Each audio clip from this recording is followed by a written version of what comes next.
Hi, everyone. My name is Kashmira Purbu, and I'm one of the consultants at Helen Joseph Hospital. We will not be having enough time at Current Concepts to do a full introduction to simulation, so this video aims to give you an idea of what simulation is and to give you some information about the mannequins we will be using, and then to let you know how we will be running the simulation workshops. So, what is simulation? Well, simulations are scenarios that mimic real life situations.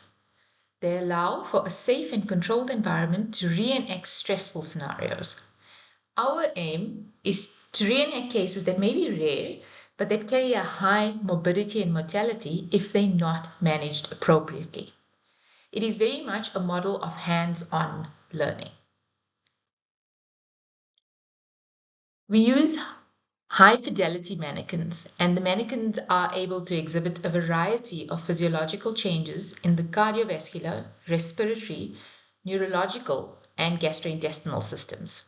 Different companies will have different patient simulators. This year, we will be using SimMen 3G and SimBaby at Current Concepts on Saturday.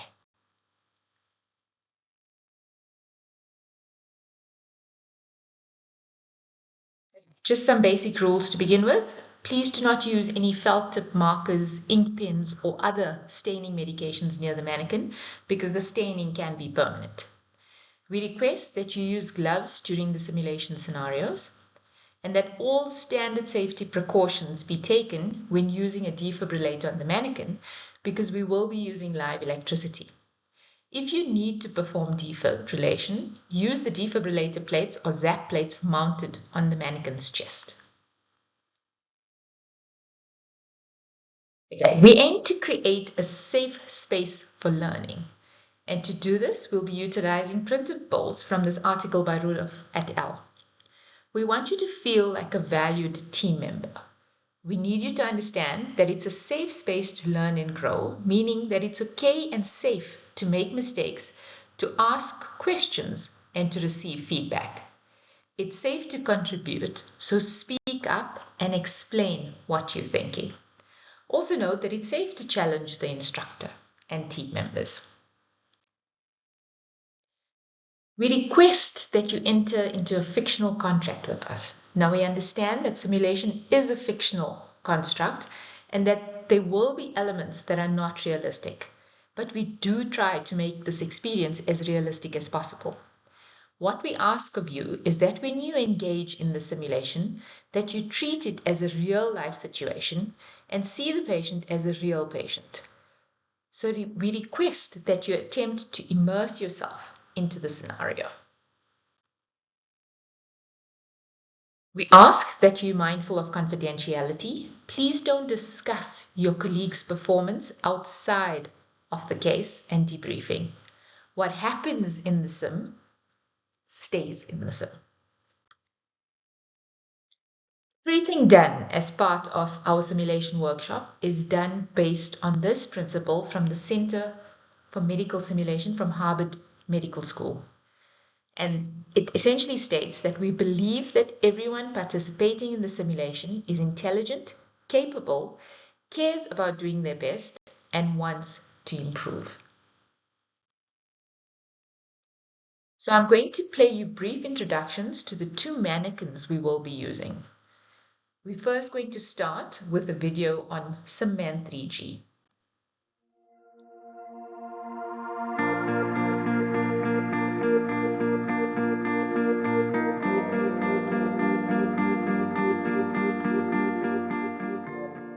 Hello, and welcome to the Center for Simulation-Based Learning's Orientation Video Series.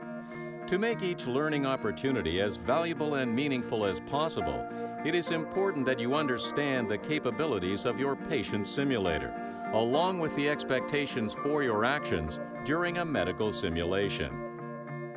This video is your introduction to Laerdal's SimMan 3G, a wireless high-fidelity patient simulator. SimMan 3G is a computer-controlled, full-body adult mannequin with realistic anatomical landmarks that can simulate a wide variety of lifelike physical findings. While the simulator is able to detect certain medical interventions, its capacity to respond is limited and instead relies on a simulator operator to drive the appropriate underlying physiologic changes. These changes may be observed on an accompanying clinical patient monitor that will display appropriate vital sign tracings and values, including electrocardiogram, oxygen saturation, and arterial blood pressure. SimMan 3G has a large number of features that include the ability to produce different sounds, an anatomically correct airway, spontaneous breathing with chest rise and fall, measurable cardiac rhythms, and other clinical signs. Embedded beneath the skin are a series of small speakers that produce normal and abnormal heart sounds, lung sounds, and bowel sounds. Korsakoff sounds may also be heard when taking an oscillated blood pressure in the left arm. Interacting with the simulator is easy, as the operator may speak through the simulator via a microphone, along with a set of pre-recorded vocal sounds. Please, give me something for this pain. It hurts. It really hurts. SimMan 3G is also able to recreate several airway complications. It may present with mild or severe tongue edema, pharyngeal swelling, laryngospasm, decreased cervical range of motion, or trismus. As SimMan 3G has an anatomically correct airway down to the level of the bronchi, several airway management procedures are possible. In many cases, a head tilt, chin lift, or jaw thrust will be necessary for bag valve mask ventilation. A number of airway adjuncts may also be inserted, such as an oral or nasal airway, endotracheal tube, and laryngeal mask airway. In addition, the simulator will also allow for orotracheal, nasotracheal, or transtracheal intubation, as well as surgical cricothriotomy. Failure to properly place an airway may result in right main stem intubation with unilateral chest rise or stomach distension. You may also experience variable lung resistance and compliance when ventilating. A tension pneumothorax may be relieved by performing a needle decompression at the appropriate site using a 22-gauge needle to minimize simulator damage. A complete chest tube insertion may also be performed on the simulator's left or right side. The carotid pulse will only activate when palpated, and pressure must be applied before a pulse can be felt. 7 pulses can be palpated on the simulator at the carotid, brachial, radial, femoral, popliteal, posterior tibialis, and dorsalis pedis sites. The simulator is supplied with a pulse oximeter, which can be attached in the usual manner. At the other sites, care must be given to apply gentle pressure, as too much force will eliminate the pulses. Attaching a 3-lead ECG to the simulator's connection studs will monitor cardiac rhythms. The mannequin you will be using can be defibrillated, if needed, using a real defibrillator. If the mannequin is equipped with defibrillation plates, then the defibrillation should be performed using handheld paddles, but not using conductive gel pads. If the mannequin you are using is configured with defibrillation posts, you will need to defibrillate using the electrodes supplied with the mannequin. Attach the electrodes directly to the posts located on the mannequin's torso. Do not use standard defibrillation pads with SimMan, as they damage the mannequin. When performing CPR, compressions will generate palpable pulses. Pulses and compression artifacts will be visible on the patient monitor. In simulations involving trauma, active bleeding may be present and should be controlled as you would control any other bleed. To manage fluids, vascular access is possible through a pre-placed IV site in the left and right arms. Intraosseous access is also possible through the tibia and sternum. The simulator is capable of producing a number of other clinical signs. Both tonic and tonic-clonic seizure activity can be simulated and is visible bilaterally in the mannequin's arm movements. A low oxygen saturation will be noticeable by cyanosis of the lips, produced by two blue LEDs inside SimMan 3G's mouth. The simulator can also produce tears, vomit, urine, and exhibit diaphoresis. Finally, full pupil reactivity can be emulated with bilateral or unilateral constriction and dilation. Response to light can be dilated asymmetrically. This concludes the video orientation for SimMan 3G Patient Simulator. Please note that every effort should be made to accompany this video with a hands-on training session with an experienced simulation instructor. We hope that you have both an enlightening and engaging experience.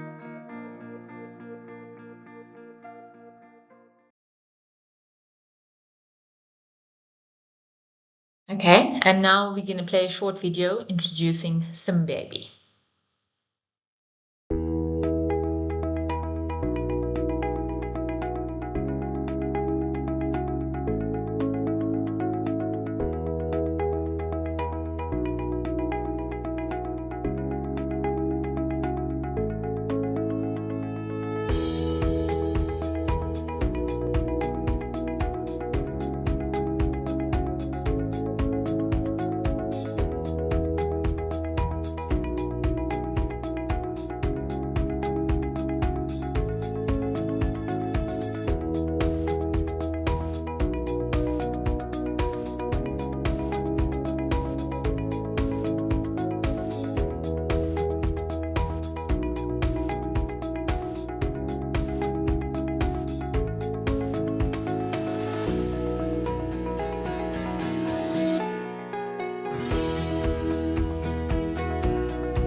Okay, so how are we going to be running our workshops at Current Concepts? The team participating in the sim will be divided into active participants and observers. The active participants will be the anesthetic team that's taking over the case. So a handover will be given at the beginning. Now note, there are going to be changes in the patient's condition, and as a group, the team that's taking over will be expected to manage these changes just as you would do in theatre. There will be a primary monitor which will be pointed out to you, and all relevant changes will be seen on that monitor. Now remember that this is not a lecture or discussion, but a simulation. So you will be expected to perform actions and not just state that you would do something. So for example, you will actually be required to inject your drug or actually do CPR.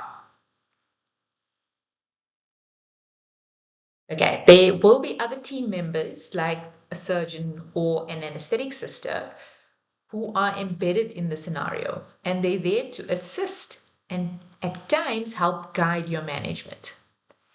The observers in the group will be expected to be quiet and essentially watch from the sidelines. At the end of the simulation, we will be having a debriefing session where we will go over the case with the important learning points. And at this time, the active participants and observers will all participate. Okay, please note there will not be enough time to do an orientation to the mannequin before the sim. So we request that you please spend a few minutes during the breaks to familiarize yourself with the mannequins so that you know, for example, where to auscultate and where to feel pulses. Thank you. We look forward to seeing you on Saturday.